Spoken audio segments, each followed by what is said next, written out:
magandang araw. May re-repair tayo ngayon ng isang Eureka spin dryer. O, yan, 6.8.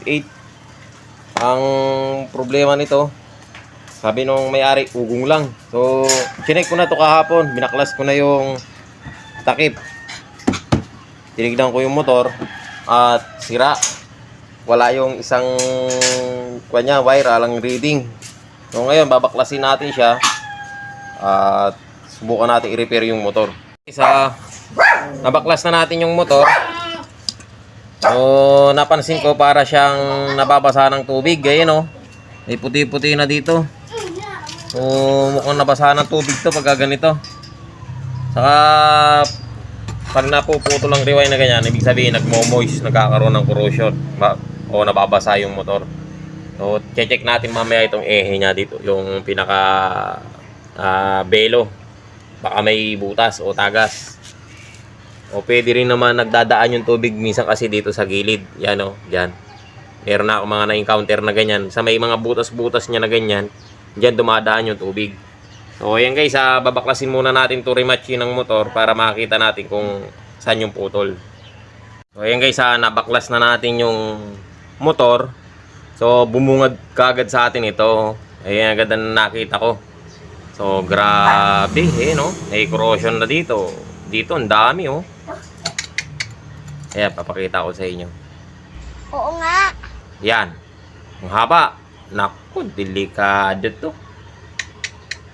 Hindi lang siguro 5 ang putol nito. Baka higit pa.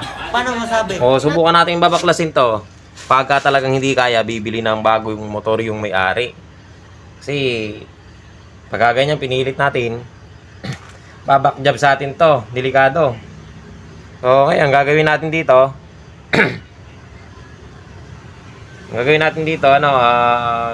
Subukan muna natin siya i-repair. Pagka hindi kaya, sasabihin muna natin sa may-ari. Eh guys, nag-decide na ako na pabilihin na lang ng bago yung may-ari. Kasi, kinutkot ko na to. Ayan, ang dami ng putol. Bali, 1, 2, 3, 4. Bali 5 na yung putol niya, yung pa, oh. Tapos mayroon pang lalabas na dito kasi sa ilalim niya. Umabot na dito yung pinaka corrosion. O yung puti-puti niya talagang ano na. Hanggang ilalim na, umabot na sa pinaka-ilalim. Ay, iba na yun. Marami ng putol. Mahirap nang idugtong kasi baka bumakjab sa atin to. O mahirap na. Ngayon, sabihin natin sa may-ari na usapin natin, palitan na lang ng bagong motor kasi ganon din, eh. Baka ngayon kan bumakjab, hindi tumagal. So ayun guys, kakausapin muna natin yung may-ari. Ayun guys, bumili tayo ng motor. Ito na yung nabili nating motor. So papalitan na natin yung dati dahil hindi na natin ma-repair. So ayan, ito bago to. Ayan. So may kasama pa siyang capacitor kasi yung capacitor niyang original, yung dati 4UF lang. So ito papalitan natin siya ng 5UF kasi 5UF yung nakalagay dito sa may motor natin.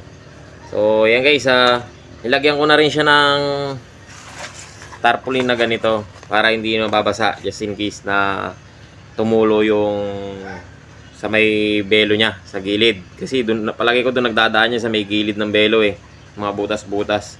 So ayan guys, kakabit na lang natin siya dito sa mismong dryer. So kakabit lang natin siya doon.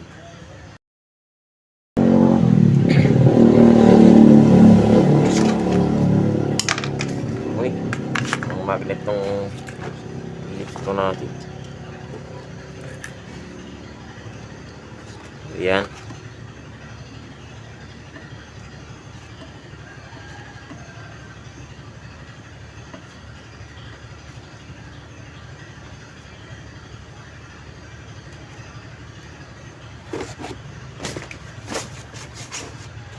Nagabit na natin yung mga tornilyo. Ganyan lang siya para hindi siya mababasa. O yung tubig pag tumulo sa gilid ang tapon. Boy! Ayan guys, kabit na natin.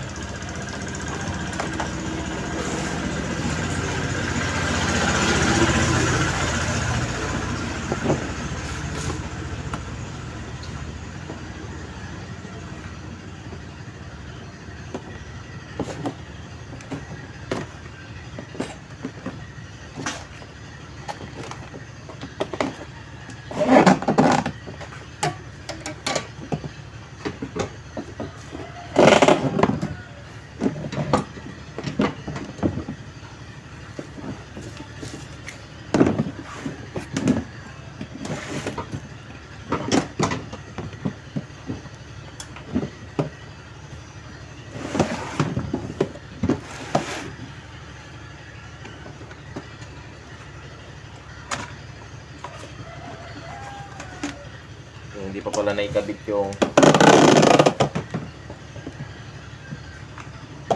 hindi pa na ikabit tong ano itong ito importante to ground kailangan nakatornilyo din yan sa may motor. Huwag niyong kakalimutan yung ground.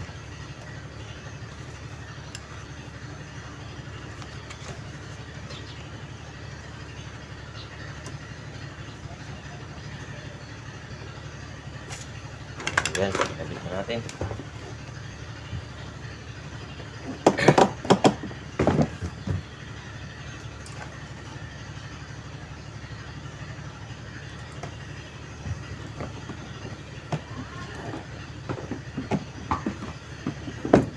Yun o. Sok na. Mas madali kasi nagkakabit ng ganito pag nakatayo kasi sa nakahiga. Pwede na. Madali ilapat. Sige na, ang tagal mo eh. Natin higpitan.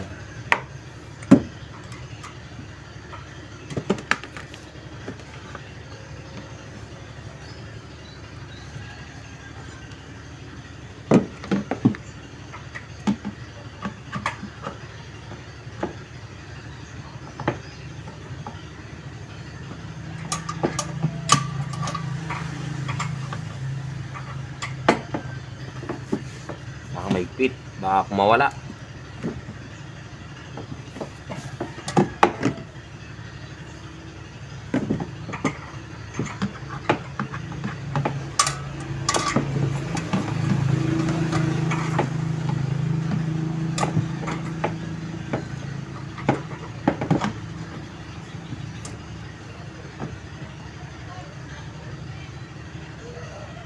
Ayan. Higpit na. Okay na. Oh, ito wiring tayo ngayon. Sa pag-wiring nito, madali lang turuan ko kayo. Marami nang nakakaalam niya.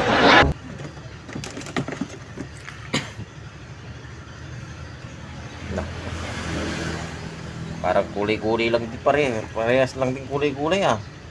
Oh. Mukhang kamukha niya. Kung meron namang wiring dito yan, yung kulay. Ano ba yung common? Blue.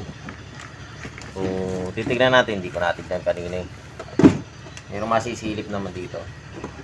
Yung kulay niya. Blue, red, yellow. So, red, blue. Blue, red, yellow. Tama?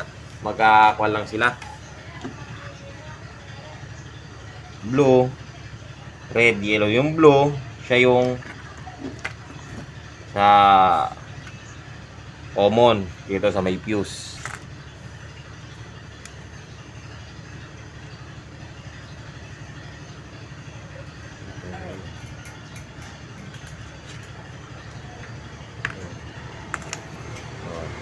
So, may palatandaan tayong iniwan pero magkamukha naman sila blue dito. Pero pagka ganito nagpalit kayo ng motor, titignan nyo din. Hindi naman basta kulay-kulay yan. So, sa motor kasi may mga diagram naman na nakadikit, nakapakat doon yung pinaka-wiring diagram niya. Ayan, dito siya, yung kulay blue. Nakalagay yan doon sa may loob sa may motor. Tapos, susunod yung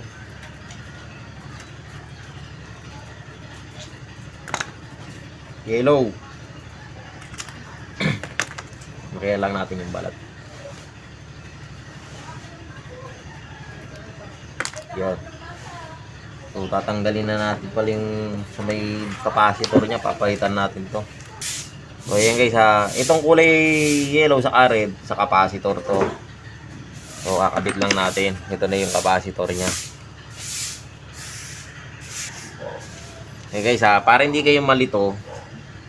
Kasi capacitor baligtaran niya kahit saan yung kabit. Ayan, pares naman ang kulay. So, wala namang polarity yan. Pares na itim. Kahit anong capacitor, baligtaran yan. Yan. Ngayon, yung isang wire, ito, etong kulay red. Dito natin siya ikakabit sa red na may sa may timer to, nanggaling to sa timer. Lagyan natin sa red. Kasi pag nilagay mo doon sa yellow yan, magbabaliktad ang ikot niya. So, dito tayo sa red. Ito yung nakakabit doon sa may wiring diagram ng motor niya. Ang ginabitan ay red. So, dito, dapat dito yan.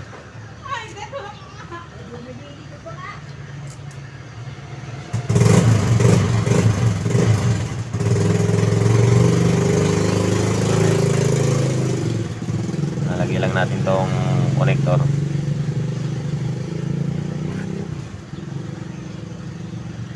Yun.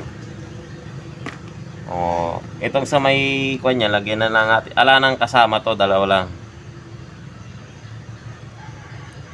Yan.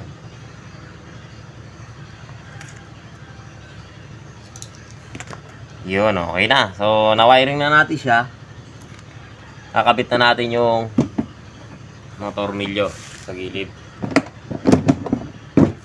At matesting natin kung ito ay gagana ba.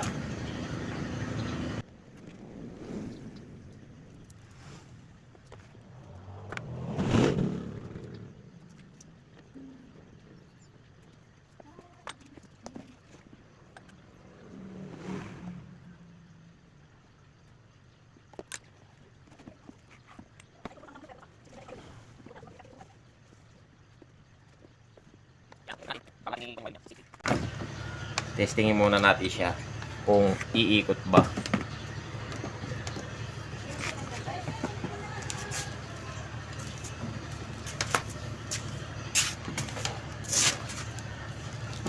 Ayan.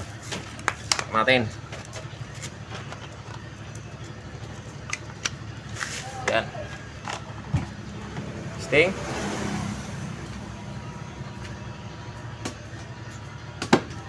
So, ay, hindi pa pala nakakabit yung preno. Kaya pala ayaw umikot. Tanga talaga. Kaya pala ugong lang. Wala. Huwag natin dyan sa number.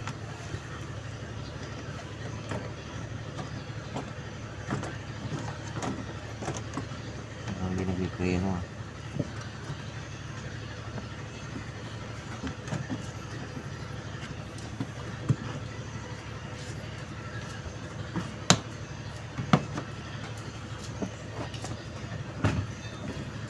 Ay, sumobra. Sumobra sa taas. Sumobra sa hila. Sa number 2. Ito may adjustable to sa mga gagawa nito. First time gagawa. Na-adjust naman to. Mga baguhan, ano. Pag nakapreno, yon. Pwede nyo i-adjust, may butas-butas. Sige na, ang tagal mo eh. O yan, okay na. Yan, testingin natin. Wala, ayaw umiikot eh.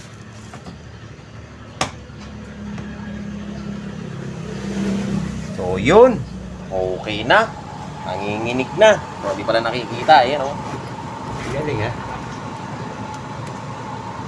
O, angat natin yung takip.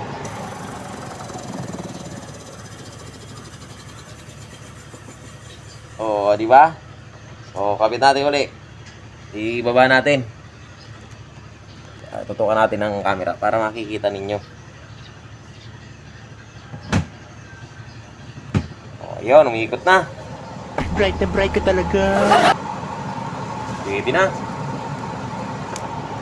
Taas natin. Okay, nagpipreno naman. O, pwede na to. Kabit na natin yung takip, saka yung wiring. Ayusin na natin para mayari na tayo. At may sarado na. Huwag kakalimutan syempre yung plastic.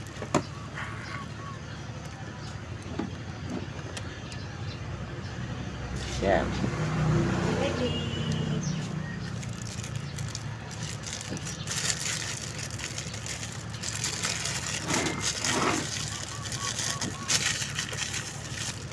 Lagyan natin ng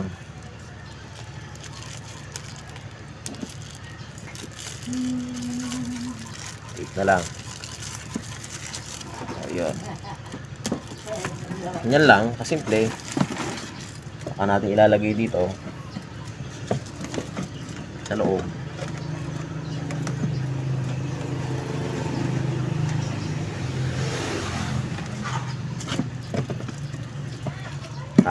Tatali din natin dito ng cable tie para hindi siya lalayo.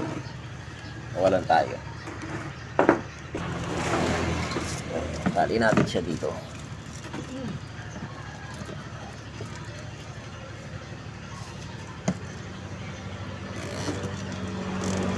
Yun. Ganyan lang siya kasimple. Sarado na natin yung takip. Pwede nang kunin ng may-ari. Bago naman yung motor.